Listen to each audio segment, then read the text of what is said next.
السلام علیکم. په نننۍ ویډیو کې به تاسو ته د سولر چارج کنټرولر سیټینګ ښایو. اکثر که تاسو دا سولر چارج کنټرولر کور ته راوړئ نو کمپنۍ د طرف په دې کې خپل یو سیټینګ شوی، خو که تاسو وایئ چې یاره موږ خپل سیټینګ ورکوو نو په دې کې به زه په یو ځای کې سیټینګ کوم. ټوله طریقه به دغسې دې ته خوپیه سیټینګ هم وایي. تاسو دا ویډیو زموږ سره اخیره پورې ګورئ. باقي د کنټرولر د کنیکشنو په حواله سره ما مخکینی ویډیو کړي. که څوک وایي چې موږ په دې کنیکشن نه پوهېږو نو هغه نوشهر الکتریک وایټي ته ورشئ، هلته ما ویډیو کړې ده، په هغه کې مې د کنیکشنو طریقه ښودي.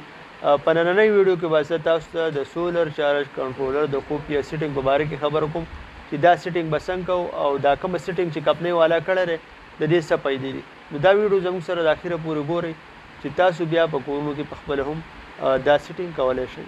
ښه په دې کې اوس زموږ سره سیټینګ چې دی کمپنۍ والا کړی، هر کنټرولر چې کوم دی سولر چارج کنټرول په دې کې کمپنۍ والا سیټینګ کړی، ځکه چې بیا د دې سیټینګ هر چا ته ګران نو دا تیار سیټینګ د هغوی د طرفه شوی دی. دا موږ سکرین راواغست د بره نه چې کومه اوس دا ټایم زموږ سره 13.1 وولټ بیټري چارج ده، د شیشو نه دا بجلي راځي او آوټپوټ هم موږ له راکوي.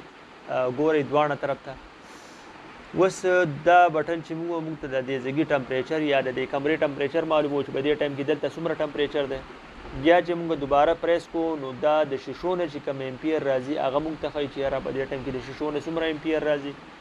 اوس پې بیا موږ دباو کوو کور ته چې کومه لوډ دی د هغه امپیر به ښایي چې آیا کور ته څومره په دې باندې ډي سي لایټ یا پنکې چلیږي، څومره امپیر کور ته روان دی. ټیک ده. بیا راځو بیا به دباو کوو. دا پکې بیا ډېر اهم پوینټ دی، پی وي آر چې د شیشو نه بجلي راځي نو د کمپنۍ والا دا کنټرولر په 14.0 وولټ باندې چې بیټري چارج شي، په 14 چارج شي نو بیا به تا ته د بر نه بجلي نه راځي او په 14 باندې به اپ کېږي. نو 14 ته چې راورسي نو بیټري زموږ فول شي او د بر نه نوره بجلي نه راځي. نو موږ سره بیټري ډېره ټایم اړی څنګه چې تاسو ته ما په مخکینۍ ویډیو کې ویلي. اوس دا لوډ آن چې کله زموږ سره بیټري ډېره زیاته کېږي نو بیا به لوډ دوباره چې کله بجلي آن کوو نو 12.5 ته چې بیټري چارج شي هله به آن کېږي.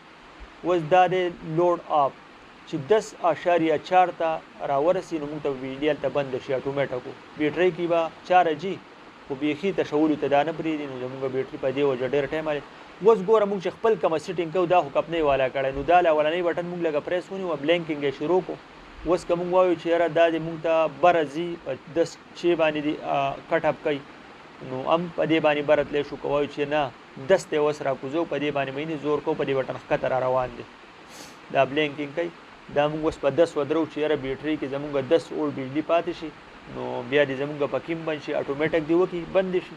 اوس ګوره دا موږ په دې 10 باندې بیا پریس ونیسي دا به زموږ سره په دې 10 باندې ودرېږي. د دې نه علاوه که یو ملګری وایي چې یاره صرف 6 ګنټې 8 ګنټې یا 10 ګنټې زه دې دا بیټري یوز کوم نوره دې بنده پرته وي نو په دې ځای کې دغه ټایم تاسو ورکولی شئ. طریقه ما تاسو ته مخکې وښوه په کوم ځای کې چې تاسو کوم ځای چینج کوئ دغه بلینکینګ دباو به دا بټن نیسئ، بلینکینګ به شروع کوئ او تاسو به په هغه باندې ودروئ. نو دا خو د سولر چارج کنټرولر د خوپیه سیټینګ یو طریقه به ما تاسو وښوه دغه طریقه ده. باقي پاتې شو د کنیکشن طریقه. که دا کنیکشن تاسو نشئ کولی په دې ما مخکینی ویډیو کړي نوشهر الکتریک وایټي کې هغه ویډیو پرته ده هلته کتی شئ. ما له راکړئ اجازت. د الله په امان.